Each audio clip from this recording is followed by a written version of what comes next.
Salmos. Comentário Bíblico Expositivo, Warren W. Wiersbe. Livro 1, Salmo 1 a 41.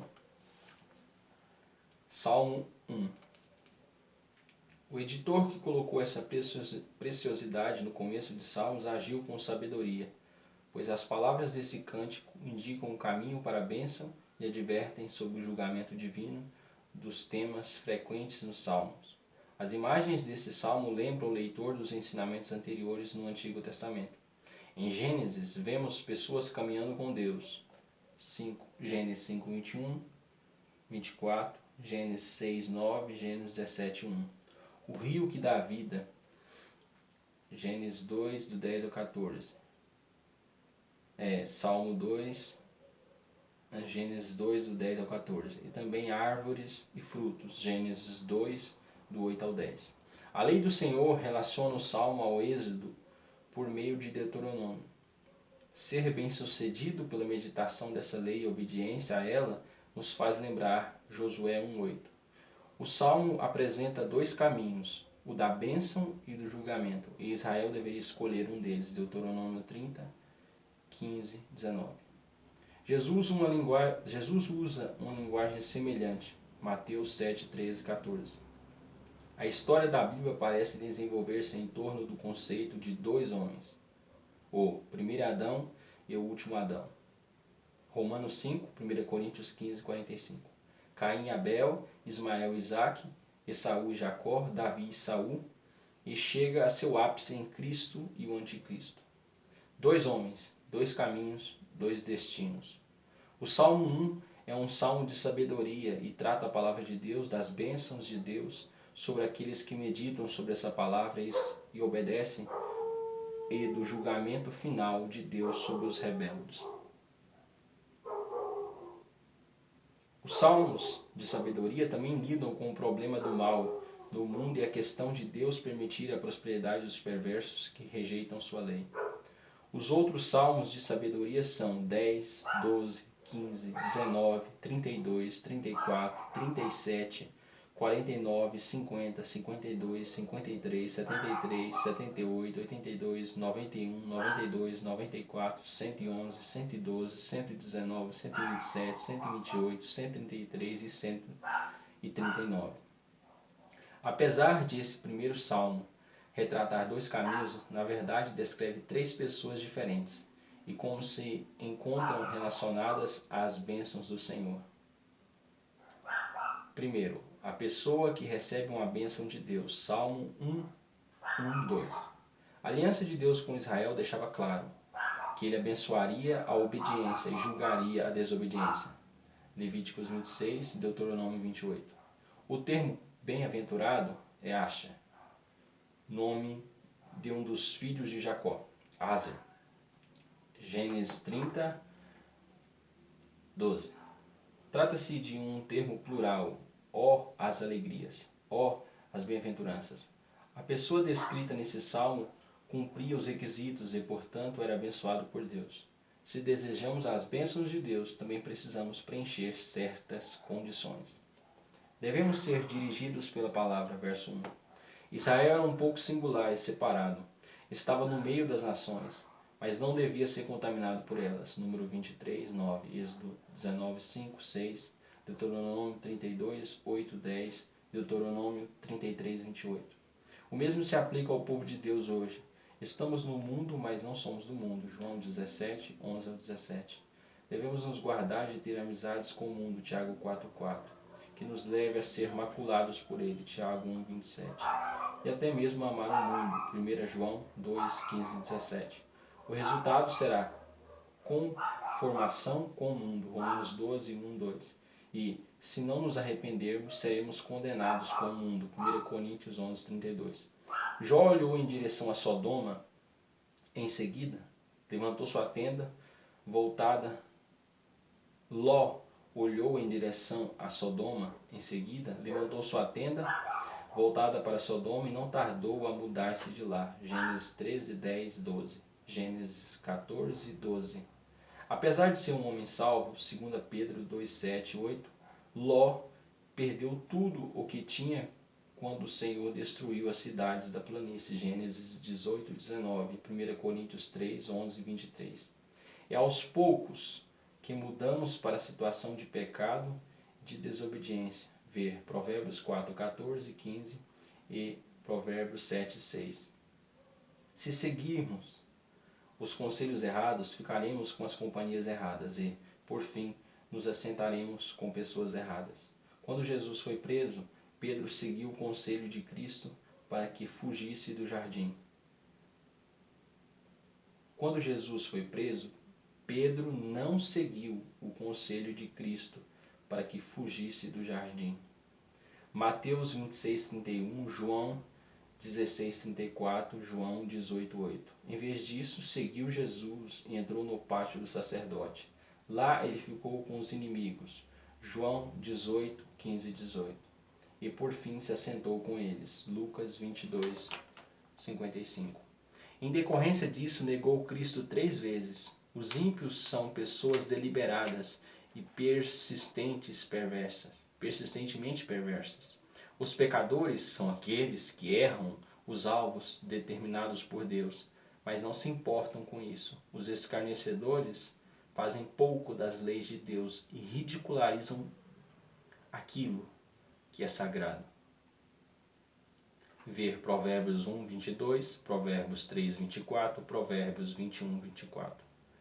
Quando rir das coisas sagradas e desobedecer às leis se torna uma forma de entretenimento, é porque, de fato, as pessoas chegaram ao fundo do poço. Devemos ter prazer na palavra, verso 2. Passamos do aspecto negativo, no versículo 1, para o positivo. O prazer da palavra e a meditação sobre a palavra devem andar juntos. Salmo 119, 15, 16, 23, 24, 47, 48, 77, 78. Salmo 119, versículos 15, 16, 23, 24, 47, 48, 77 e 78. Sobre a meditação da palavra, ter prazer nela. Pois pensamos sobre aquilo que nos dá prazer, e essas são as coisas que buscamos. No hebraico, meditar significa dizer em voz baixa e suave, pois é o que os judeus ortodoxos fazem quando leem as Escrituras, meditam e oram. A palavra de Deus está em sua boca. Juízes 1:8. Se falamos com o Senhor sobre a palavra falará conosco sobre o Senhor. É isso que significa permanecer na palavra. 1 João 2,14 e 24. Como o povo de Deus deve proferir a palavra aos alimentos? Salmo 119, 103, Jó 23:12, Jeremias 15:17, Mateus 4:4, 1 Pedro 2:2. Ao sono, Salmo 119, 55, 62, 147, 148, 164. As riquezas, Salmo 119, 14, 72, 127, 162. E aos amigos, Salmo 119, 23, 51, 95, 119. A maneira de tratarmos a Bíblia é a maneira de tratarmos Jesus. A maneira de tratarmos a Bíblia é a maneira de tratarmos Jesus Cristo, pois a Bíblia é a palavra dele para nós. No original, os verbos do versículo 1 encontram-se no templo perfeito e se referem a um modo de vida determinado, enquanto o versículo 2, meditar, está no tempo imperfeito e indica uma prática constante. Ele fica meditando. A pessoa que é uma bênção, Salmo 1-3. Deus abençoa para que possa ser abençoar os outros. Gênesis 12:2. Se as bênçãos ficam conosco, as dádivas tornam-se mais importantes do que o doador. Isso é idolatria. Devemos nos tornar canais de bênçãos de Deus para os outros. É uma alegria receber uma bênção, mas alegria maior ainda é ser uma bênção. Mais bem-aventurado é dar do que receber. Atos 20:35. A imagem da árvore aparece frequentemente nas Escrituras e simboliza tanto um reino, Ezequiel 17:24, Daniel 4, Mateus 13:32, quanto um edifício, quanto um indivíduo. Salmo 52, 8, Salmo 92, 12 ao 14, Provérbios 11, 30, Isaías 44, 4, e Isaías 58, 11, Jeremias 17, 5 ao 8, Mateus 7, do 15 ao 23. Balaão considerou o povo de Israel como cedros junto às águas, Números 24, 6. Assim como a árvore, a pessoa temente a Deus é cheia de vida, beleza e frutos, e é proveitosa e duradoura. A parte mais importante de uma árvore são suas raízes, que ficam dentro do solo e retiram dele a água e os nutrientes. Assim também, a parte mais importante da vida de um cristão são as suas raízes espirituais, que se alimentam dos recursos ocultos que possuímos em Cristo. Efésios 3,17, Colossenses 2,7. É isso o que significa permanecer em Cristo. João 15, 1 ao 9.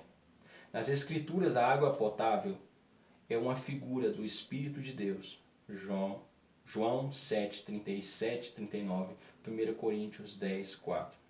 Enquanto a água para se lavar retrata a palavra de Deus, Salmo 119, 9, João 15, 3, Efésios 2, 26. A sede de água é uma imagem da sede de Deus. Salmo 42, 1, Salmo 63, 1, Salmo 143, 6, Mateus 5, 6, Apocalipse 22, 17. Quem tem sede, venha e beba. E com frequência um rio retrata a provisão divina de bênçãos espirituais e de ajuda para seu povo. Salmos 36, 8, Salmos 46, 4, Salmos 78, 16, Salmos 105, 41. Êxodo 17, 5, 6, Números 29, 11, Ezequiel 47, Apocalipse 22, 1, 2. Não somos capazes de nos nutrir nem de nos submeter por nossa própria conta. Precisamos estar arraigados em Cristo e nos alimentar de seu poder espiritual. Uma das fontes de energia é a meditação da palavra. As outras são a oração e a comunhão com o povo de Deus. Como escreveu Alexander MacLaren, a religião não tem volume nem profundidade, pois não é alimentada por mananciais ocultos. As árvores podem secar e morrer, mas aquele que permanece em Cristo mantém-se sempre verde e dá muitos frutos. Ver Salmo 92, 12 ao 14. Os frutos se referem aqui a várias bênçãos: ganhar pessoas para Cristo, Romanos 1, 13. Ter um caráter piedoso, Romanos 6, 22, Gálatas 5, 22, 23. Contribuir financeiramente para a obra do Senhor, Romanos 15, 28. Servir e realizar boas obras, Colossenses 1, 10. E louvar ao Senhor, Hebreus 13, 15. É triste quando o cristão não dá atenção às suas raízes e começa a secar. Lembre que a árvore não come os frutos. Eles são para os outros. Lembre-se que a árvore não come os frutos, eles são para os outros. Também não podemos esquecer que os frutos não são a mesma coisa que resultados, pois frutos têm dentro de si as sementes para mais frutos. São decorrentes da vida de Deus fluindo por nós. O justo, descrito nos versículos 1 a 3, é sem dúvidas um retrato de Jesus Cristo que, de acordo com João 14, 6, é o caminho, verso 1, a verdade, verso 2, e a vida, verso 3. 3. Pessoa que precisa de uma bênção, Salmos 1, do 4 ao 6.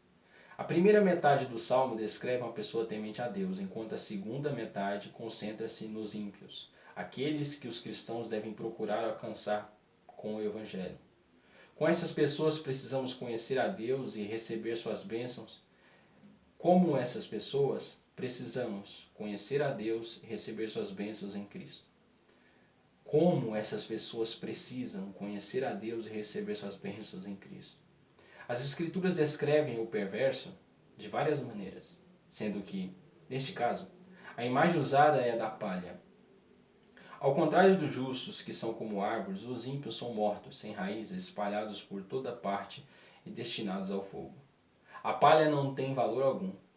Quando os grãos são selecionados, o vento leva a palha embora e toda a palha que ainda resta é queimada. João Batista usou essas mesmas imagens de árvores, fruto e palha para divertir os pecadores e chamá-los ao arrependimento. Mateus 3, 7 e 12. Os perversos deste mundo parecem ricos e fortes, mas do ponto de vista de Deus são desprezíveis, frágeis e destinados ao julgamento. Ver Salmo 73. Não é de se admirar que Jesus usasse o depósito de lixo do lado de fora de Jerusalém, conhecido como Guiena, como uma figura do inferno, pois era lá que os restos sem valor iam para o fogo. Marcos 9, 43 e 48. A palha fica muito próximo dos grãos, mas no final os dois são separados e a palha é levada pelo vento ou queimada.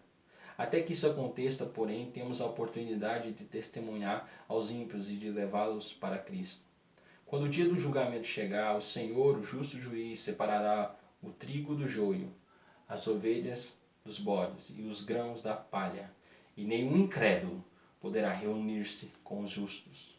O verbo conhecer, no versículo 6, não quer dizer que Deus está apenas ciente da existência dos justos em nível intelectual e que se lembra deles. Antes, significa que os escolheu e que os guardou providencialmente para conduzi-los por fim à sua glória. Como no caso de Amós 3:2, o termo conhecer é usado com o sentido de escolher, entrar numa relação de aliança, ter um relacionamento pessoal. No dia do julgamento final, Jesus dirá aos perversos: nunca os conheci. Apartai-vos de mim, os que praticam a iniquidade. Mateus 7:23. Este salmo começa com a ideia de ser bem-aventurado e encerra com o conceito de ser destruído. Os verdadeiros cristãos são abençoados em Cristo. Efésios 1:3. Receberam a bênção de Deus e podem ser uma bênção para os outros, especialmente para a palha que um dia será lançada ao fogo. Esforcemo-nos para ganhar o máximo de pessoas para Cristo.